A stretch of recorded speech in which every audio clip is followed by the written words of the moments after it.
में से कितने लोगों का मन चंचल है? चंचल है? कंट्रोलिंग पावर पता है कैसे कंट्रोल करना है मन को? कैसे करना बताओ मैया, बताओ मेरी माँ। मन को कैसे कंट्रोल किया जाता है बताओ? मन को पूरी फसाद की जड़ मन है। यदि आपका मन आपके वश में है तो आप बहुत सुखी हैं, और आपका मन आपके वश में नहीं है। ये गुस्सा क्यों आता है? यहां जितने हमारे कैदी बंदी भाई लोग हैं, इन्होंने बहुत सारे, कुछ लोगों ने अपराध किए, जिस अपराध के कारण जेल में आना पड़ा। ये अपराध करने के कारण क्या था? गुस्सा। किसी ने गुस्से में मार दिया, किसी ने गुस्से में कुछ कर दिया, जेल आना पड़ा। तो गुस्सा मतलब आपका मन आपके कंट्रोल में होता तो गुस्सा भी आपके कंट्रोल में होता।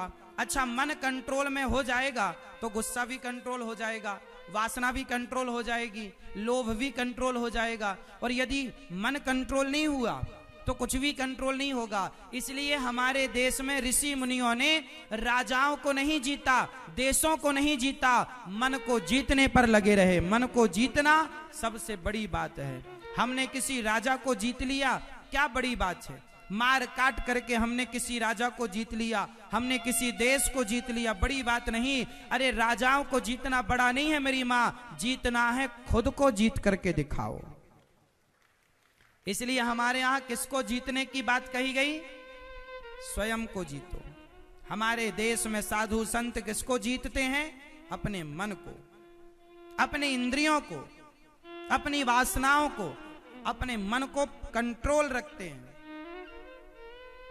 मन को इतना भी उद्दंड ना बना दो, इतना भी आजाद ना कर दो कि आपका मन सारी जिंदगी आपको रुलाए।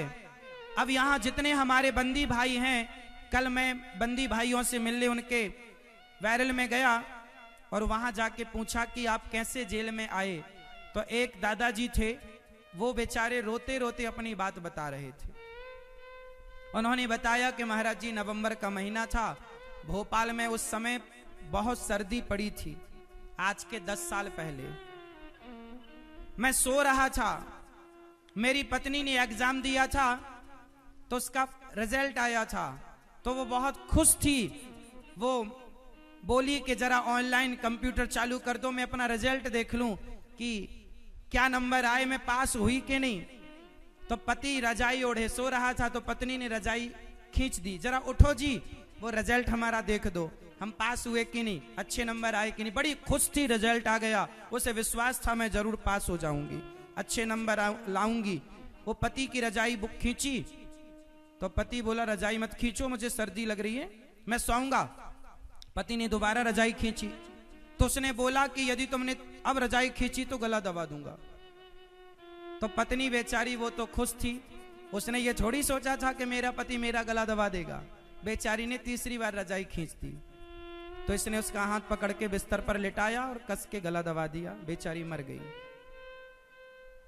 और मर गई तो साहब जेल में है, 10 साल से जेल में है।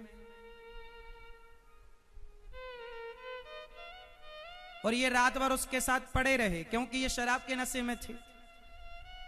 सवेरे जब ये जागे तो देखा कि इसकी तो सांस नहीं चल रही है, देखा तो ये खुद हॉस्पिटल ले गए। जब वहां पे सब हुआ तो पता चला कि गला दबा के मारा गया। अब वो रो रहे थे, गलती तो की, गलत, अब है भी पश्चाताप। बात ये नहीं है कि आपने पश्चाताप किया, बात ये है कि ये गलतियां ही क्यों की, आपकी जरा सी गलती। अब बेचारी वो खुश थी, उसका रिजल्ट आया था और वो पति भी बहुत पढ़ा लिखा, पर शराब पिया था, गुस्सा में कंट्रोल नहीं था, शराब पी और ऊपर से गुस्सा। वो बेचारी पत्नी का गला ऐसे दबाया, वो श्वास नली टूट गई, तुरंत स्पॉट पे मर गई। ये क्यों हो रहा है? ये इसलिए आपको जरा कंट्रोल नहीं है। साधु संत कहते हैं शराब ना पिया करो, ना पिया करो, मत पिया करो। साहब आज जितने भी कैदी हैं यहाँ, 100 में से 99 कैदी शराब की वजह से जेल में हैं। सारे लोगों ने शराब पीकर गलत काम किए और जेल में आ गए। कंट्रोल नहीं था गुस्से पर, थोड़ा कंट्रोल करो। और सुनो, ये मत कहा करो हमारा मन वश में नहीं है, करने से सब होता है। मंदारी भी बंदर को वश में कर लेता है, हाँ या ना? मंदारी भी बंदर को, जोर से, मंदारी भी बंदर को वश में कर लेता है। करने वाले ने तो बंदर को वश में कर लिया। सर्कस में शेर और हाथी को वश में कर लिया जाता है, तो आप कैसे इंसान हो कि अपने मन को, अपनी इच्छाओं को वश में ना कर पाए? अरे जो मन को वश में कर ले वही तो इंसान है, वरना सब शैतान है। इंसान है तो मन वश में, इसलिए मन को कंट्रोल करो। गुस्सा आता है, क्या बात कह रहे हो, आता है, कंट्रोल करो साहब। मनुष्य बनाया है भगवान ने आपको, 84 लाख योनियों में सबसे श्रेष्ठ योनि मनुष्य की योनि है। इस मनुष्य का शरीर पाकर भी तुम गुस्सा कंट्रोल ना किए। एक दूसरा भाई हमें कल बता रहा था, मैंने पूछा तुम जेल में कैसे आ गए? उसने बताया कि मैं अपने पिता से 50 रुपए मांगा कि जरा खर्चा पानी को 50 रुपए दो, तो पिता ने नहीं दिया। मुझे गुस्सा आया, कुल्हाड़ी पड़ी थी, पिता की एक गर्दन में मार दी, पिता तुरंत मर गए। बेटे ने अपने बाप की गर्दन में कुल्हाड़ी मार दी, किसके लिए? 50 रुपए के लिए। मतलब इतना भी क्या गुस्सा साहब कि तुम अपने बाप को कुल्हाड़ी से मार दो, तुम अपनी पत्नी का गला दबा दो, ऐसा कैसा गुस्सा है? इसलिए साहब बच्चों को थोड़ा भले कम पढ़ाओ लिखाओ, पर उन्हें ऐसा कुछ ज्ञान दो, सत्संग कराओ। सत्संग के बल पर ही वो अपने क्रोध को कंट्रोल कर पाएंगे, अपनी इंद्रियों को कंट्रोल कर पाएंगे। कंट्रोलिंग पावर होगी तो कंट्रोल होगा। एक आदमी से मैंने बात की, बोले तुमने क्या गलती की कि जेल आ गए? बोले मैंने बलात्कार कर लिया।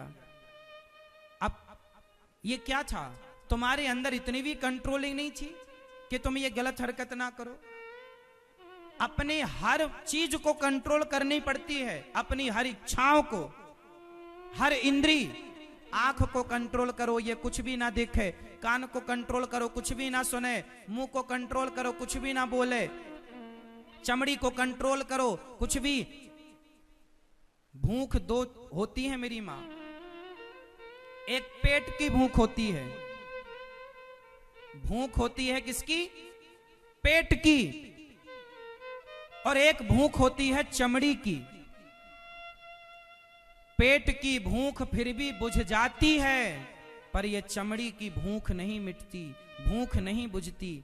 इसलिए इन भूखों को बुझाने और मिटाने के लिए बचपन से अपने बच्चों को सत्संग से जोड़ेंगे, तो जब आध्यात्म अंदर प्रवेश करेगा तो उनकी इंद्रियां, उनका मन उन्हें परेशान नहीं करेगा। आप लोगों की गलती यह है कि आपने अपने बच्चों को खूब डिग्रियां तो दी, पढ़ाया लिखाया, पर आपने आध्यात्म से अपने बच्चों को नहीं जोड़ा। इस संसार में गुस्से की कोई दवाई नहीं है, लेकिन मैं गारंटी लेता हूं, लिखित में दूंगा आपको कि आप सत्संग करिए, अपने आप आपका क्रोध, आपके अंदर की हर बुराई 1 महीने कंट्रोल, 1 महीने सत्संग करके देखिए, 1 महीने में ही परिणाम दिख जाएगा। आपका मन शांत होने लग जाएगा, इंद्रियां शांत होने लग जाएंगी, गुस्सा बिल्कुल शांत हो जाएगा। इतना प्रभाव है सत्संग का कि आपको गुस्सा ही नहीं आएगा। सत्संग करिए। इसलिए हमारे यहां ऋषि मुनि कह गए कि एक घड़ी आधे की पुनियाद, तुलसी चर्चा राम की हरहि कोटि अपराध। थोड़ा ही सही साहब सत्संग किया करो। सत्संग नहीं करेंगे तो आप शैतान हो जाएंगे, सारे गलत काम आप कर लेंगे। ये आतंकवादी कौन होता है? सत्संग करने वाला, आध्यात्म से जुड़ा हुआ व्यक्ति। क्या कभी किसी के प्राणों को लेगा? क्या कभी वो आतंकवादी बनेगा? नहीं। इसलिए आप अपने बच्चों को हर सबके लिए, चाहे तुम हिंदू हो, मुसलमान हो, सिख हो, ईसाई हो, यहूदी हो, कोई हो, सबको दया करना सिखाओ, सबको प्रेम करना सिखाओ कि भाई तुम कोई भी हो, तुम हिंदू हो मुसलमान हो, फर्क नहीं पड़ता, तुम्हारे अंदर दया होनी चाहिए। दया की जरूरत सबको है। इसलिए एक अच्छे इंसान बनो, अपनी इंद्रियों को, अपने मन को कंट्रोल में रखो। इतना भी आजाद ना छोड़ दो अपने मन को कि आपका मन कुछ भी करे, कुछ भी आपसे कराए। कंट्रोलिंग। सारथी कौन है? अर्जुन के सारथी भगवान कृष्ण बने। पहले के जमाने में लोग रथ चलाया करते थे, और रथ को कैसे रोकना है, कहां रोकना है, कहां मोड़ना है, उसको आता था। हाँ या ना? घोड़े के क्या खींचने से घोड़ा रुकता है? जोर से, जोर से लगाम। बताइए, क्या बिना लगाम का घोड़ा किसी काम का है? उत्तर दो। क्या बिना ब्रेक की गाड़ी किसी काम की है? यदि गाड़ी में ब्रेक ना हो तो गाड़ी किस काम की? घोड़े में लगाम ना हो तो घोड़ा किस काम का? और आप मनुष्यों का मन आपके कंट्रोल में ना हो तो आप मनुष्य किस काम के? थोड़ा कंट्रोलिंग तो चाहिए ना साहब। ऐसा कैसा कि आपके अंदर कोई कंट्रोलिंग ही नहीं है? अरे बिना ब्रेक की गाड़ी आप खरीदोगे क्या? आप 1 करोड़ वाली गाड़ी आप 20 लाख में, 10 लाख में भी नहीं खरीदोगे यदि उसके अंदर ब्रेक नहीं है तो। बिना ब्रेक की गाड़ी क्या करोगे? घर में अचार रखोगे क्या? बिना कंट्रोलिंग के क्या होता है साहब? तो मन भी तो कंट्रोल हो, अपनी इच्छाएं, गुस्सा। ये कैसा गुस्सा है भाई कि तुम्हारे 2 मिनट के गुस्सा ने तुम्हें जेल पहुंचा दिया? ये कौन सी समझदारी है? ये समझदारी तो नहीं है ना।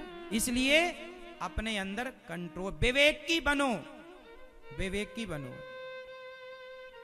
विवेक कहां से आएगा? सत्संग से आएगा। इसलिए आप अपने बच्चों को केवल पढ़ाओ, डिग्रियां ही मत दिलाती रहना मेरी मां। कभी कभी सत्संग से भी बच्चों को जोड़ा करो। आपके बच्चे स्कूल कॉलेजों में, यूनिवर्सिटियों में जो 20 साल पढ़कर ना सीखेंगे, वो सत्संग से 7 दिनों में सीख जाएंगे। इसलिए थोड़ा कथाएं सुनाया करो, बच्चों को लेके सत्संग में जाया करो। थोड़ा सीखेंगे, समझेंगे तो उनको समझ आएगी क्या करना है, क्या नहीं करना।